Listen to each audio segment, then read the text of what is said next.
is easy. It's acceptable. There's nothing wrong with it, except it is incredibly boring and it will not turn any heads. Many people fall into this trap of average to do just enough, and that's about it. Every day you wake up, you have choices, tasks, and objectives. An average person wakes up, takes a shower, leaves for work. They skip breakfast or just grab a protein bar. I mean, we've all been there. They might make it to the gym a handful of times a week, but it's the first thing to go when things get busy. They try to eat healthy, but it looks like salads for lunch and dinner is whatever is in the fridge, which probably isn't very much. And then if there is no food, then this person's DoorDashing Chipotle or something like that. God forbid they're ordering pizza. They might go for a walk if it's nice, but they're probably just gonna turn on the TV, watch Netflix until it's time to brush their teeth, and then just go to bed. And then you wake up and do it all again. We've all fallen into this trap where nothing is planned, there's no goal to go above and beyond, just making it. Another day of going through the same motions without realizing the opportunity to become something more. These people are a shell of what they could be. Zombies in a world where they're supposed to be the main characters. And the thing is, and this actually gets me heated, is that they don't realize that there's a way out. It only requires a slight shift from going through the motions. Going through the motions isn't bad. Going through the motions with no intention is. Unlike the rest of the fitness YouTube, I don't base my entire personality around Stoic philosophy. I know it's a shocker, but one principle from it that I do find incredibly helpful is the importance of having goals and tasks, and not just doing them, but completing them to their highest outcome. Stoics believe that your goals create who you are, and how you complete them places you in the social hierarchy. This is true. The most basic example of this, something that we can all relate with, is a promotion at work. Complete enough tasks at a high enough level, your boss decides that you're worth more money and you should have more power or status in your workplace. Hopefully we have all been there. This concept can also directly apply to your health and fitness. If you can complete your fitness goals at a higher level and not just be average, you will be promoted in life. I've talked about it before, but being extremely fit, where everyone knows that you're fit, carries weight. You don't have to use your imagination very much to get to this conclusion. We can just look at people like Alex Eubanks, Lean Beef Patty, Christian Guzman, and a whole list of people and influencers who have built their entire social status simply off of being fitter than average. We watch these people. We want to be these people. And the truth is, we can. All of these fitness influencers have one thing in common. They're not average, but the thing is, at one point in their life, they were. This means becoming fitter than average is something that you can do. You can develop the skills that move you into the upper echelon of social hierarchy. More than that, you can learn skills that will make you more confident. Feeling good for yourself and not for anyone else is powerful. It creates an energy that draws people to you and helps you express yourself as yourself. It's the thing that gives you main character energy. And at the end of the day, we want to be the main character of our story. And in this video, I want to break down 5 easy things I did to become fitter than average.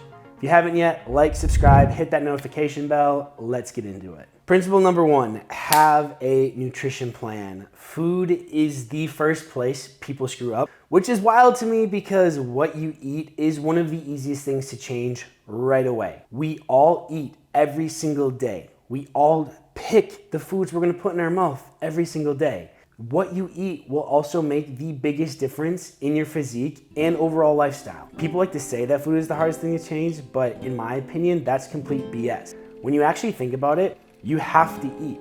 It's just a matter of what you're eating. Eating more of the right things more often increases your training success literally by 100. Eating the wrong things more often sabotages any gains you might have had. The old saying that you can't out-train a bad diet is true. If you want to have a physique that is beyond average, you have to get your nutrition right. There's no way around this. There's no arguing, there's no fighting. And it's funny to me because on TikTok, I will literally talk about how abs are made in the kitchen, and people will at me at TikTok saying that I'm wrong. The reality is you need a nutrition plan that's going to get you results. It's going to get you a physique, and it's also going to be really simple. Number 1, know how much you're eating. Number 2, get 1 gram of protein per kilo of desired body weight, and then simply follow the 80-20 rule. What does this mean? Step 1, know how much you're eating. We're talking about calories here. Calories are just the measure of energy that food gives you. You have to consume less calories than you are using day to day in order to lose weight. You need to consume more calories than you're burning day to day in order to increase weight. It's really simple. I will say that the quality of your calories matter. You need to eat real foods. You need to eat red meat, white meat, fruits, vegetables, rice, quinoa, the whole list. If it's a real food, you can eat it. Please don't get lost in the garbage heap of diets that exist within the internet right now. Eat real foods. If it was once alive, if it was grown, it's going to be good for you. If your body can tolerate dairy, have dairy. If your body can have red meat, have red meat. Red meat is the most nutritious food you can eat outside of organ meats, which if you don't want to eat organ meats, I totally understand. That's fine. Don't limit yourself on foods that are real.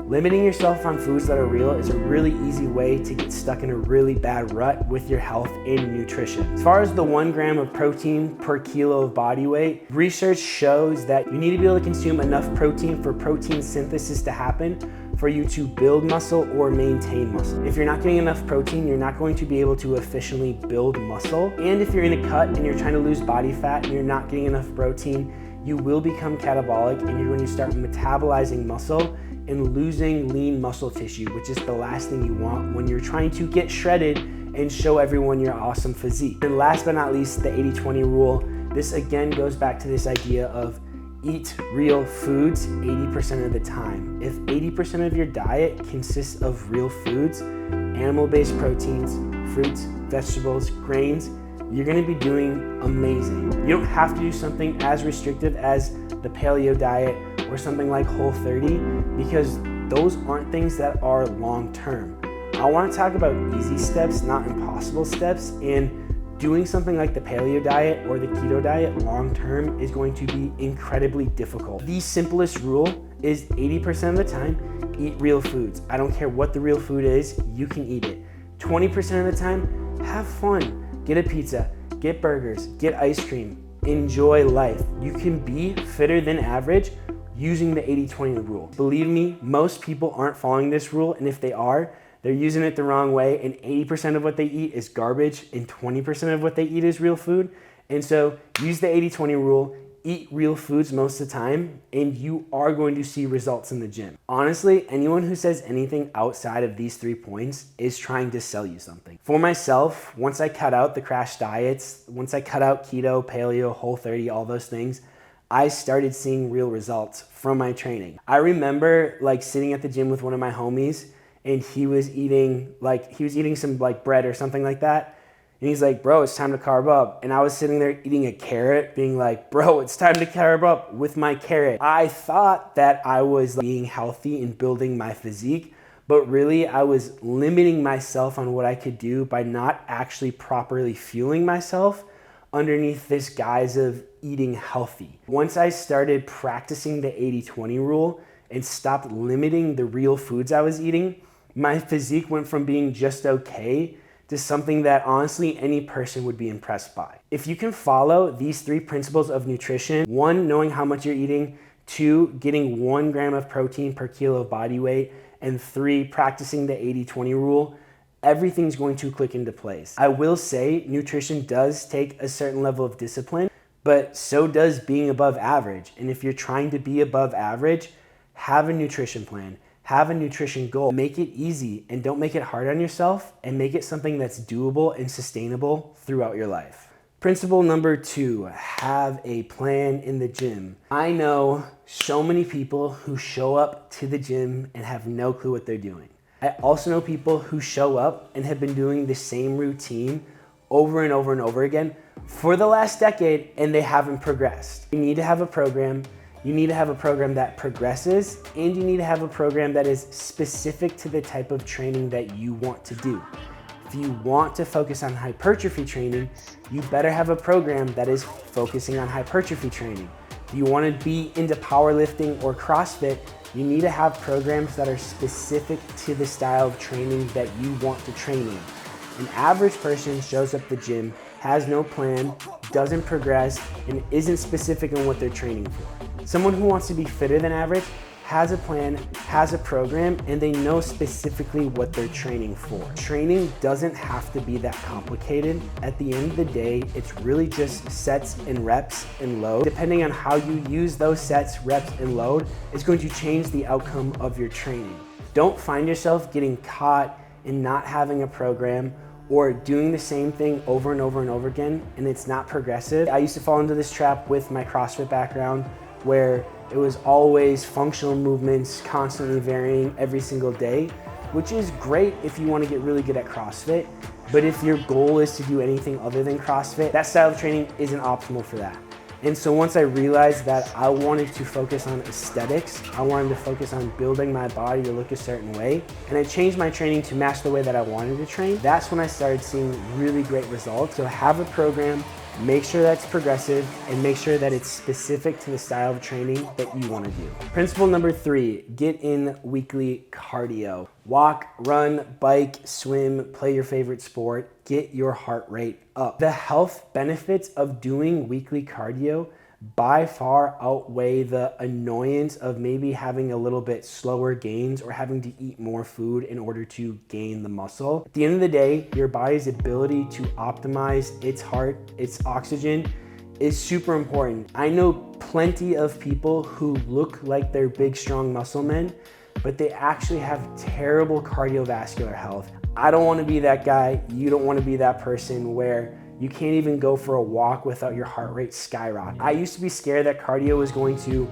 get rid of all my muscle and hurt my gains, but one of my clients, many of you probably know him, Captain Sinbad, he runs like 35 or 40 miles a week, and we've still been able to put on over 10 pounds over this last 8 weeks of his bulk phase. If you're someone who feels like, oh, if I do my cardio, I won't be able to put on muscle. Captain Sinbad literally went from being really lean, now 8 weeks later, still maintaining a lot of cardiovascular activity.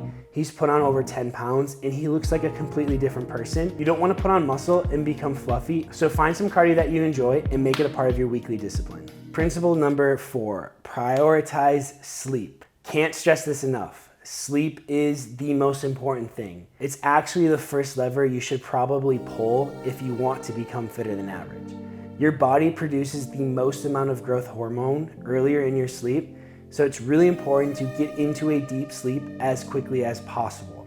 What is growth hormone? Well, growth hormone is the hormone your body produces that helps your body regenerate things like skin, hair, bone, and most importantly, muscle. If you are not getting enough sleep, you are hurting your gains drastically. You should be getting 7 to 8 hours of sleep a night if you want to take the full benefits of the recovery that sleep is going to give you. Have a nightly routine.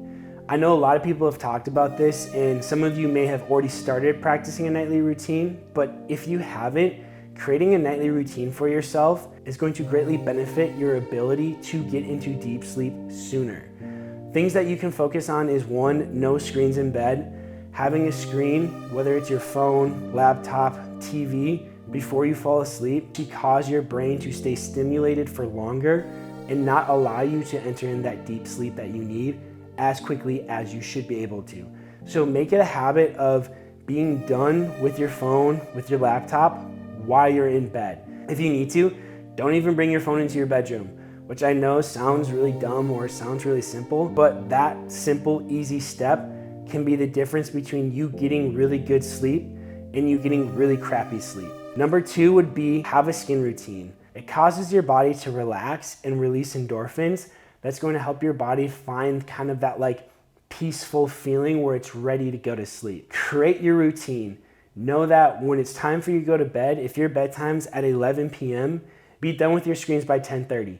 Start your nightly routine. Have your skin routine, brush your freaking teeth, and get yourself calmed down so that you can enter a deep sleep quickly and you can get the full benefits of having that growth hormone released during your sleep and get the full benefits of that recovery. The final principle, principle 5, have goals. Most people show up in life which is just fine if you want to be average. If you want to truly be great, you have to set goals. I always fall back on SMART goals because it's a very useful tool for making action steps for your goals. I've talked about this before in other videos and people have commented it and said it's helpful. And so I just want to go over it one more time. It stands for specific, measurable, attainable, realistic, and time-bound. It creates this outline that allows you to create action steps for your goals. If you follow SMART goals and you follow that outline, it's really hard to not succeed in what you're trying to do. And if you want to be fitter than average and have that six-pack, have that booty, you need to create goals with action steps that can fit into this outline and that truly challenge you. They should be doable goals, but they should also be doable with a great amount of effort. Too many people, average people, create goals, write them down, and they think that just because they wrote their goals down, that suddenly they're just going to manifest into reality. As hard as this might sound, no one cares about the goals that you write down. Goals that you write down are just dreams that never become reality. But if you actually create action steps and you create a plan and an outline, which SMART goals can help you do, suddenly things that seem intangible, that seem impossible, like having a six-pack, like having a great butt, you have these very real actionable steps that are going to create a plan for you to follow so that you can achieve whatever that fitness goal might be. And I know I'm using very superficial goals right now, but realistically, when I talk to people, first thing that they say is that they want to look better. And that's really okay because how you feel, how you present yourself really does matter. And if you don't feel like you look good, it's hard to be confident. Getting fit, becoming fitter than average is going to make you feel more confident and feel more empowered. And the thing I always fall back on is that being fitter than average or just being exceptional in anything is another skill that you can learn and you can grow into. The principles are actually simple and easy. Nothing I said today is mind-blowing, but the action steps do take effort. You must be willing to make changes. If you make those changes, I think you're gonna be surprised at how quickly your life can change and how maybe it wasn't that big of a deal after all. A lot of people I work with have a goal of being fitter than average. And if you're watching this, you probably also have a goal of becoming fitter than average. I think one of the hardest things is understanding where to start, especially when it comes to building your body and building your physique. If you want help knowing where to start with your training or how you can progress more optimally, I would love to offer you a free physique critique to get you moving in the right direction. Having someone else give you feedback is incredibly useful and incredibly helpful. And it can be the thing that's going to get you started if you don't know where to start, or it's going to be the thing that's going to get you moving forward again if you feel like you've plateaued. If you're interested in getting feedback on your physique, click the link in the description, fill it out. I will personally go over everyone who turns in a physique, and I will give you my personal feedback on the areas that you're doing really well and in the areas that you need to grow in, and then action steps on what it will look like for you moving forward to build an aesthetic physique and a physique that you can be proud of. Guys, that is all I have for you. Thanks for watching. Now, don't just be the person who watches this and then forgets about it, but put these principles into practice. And as always, let's get to work.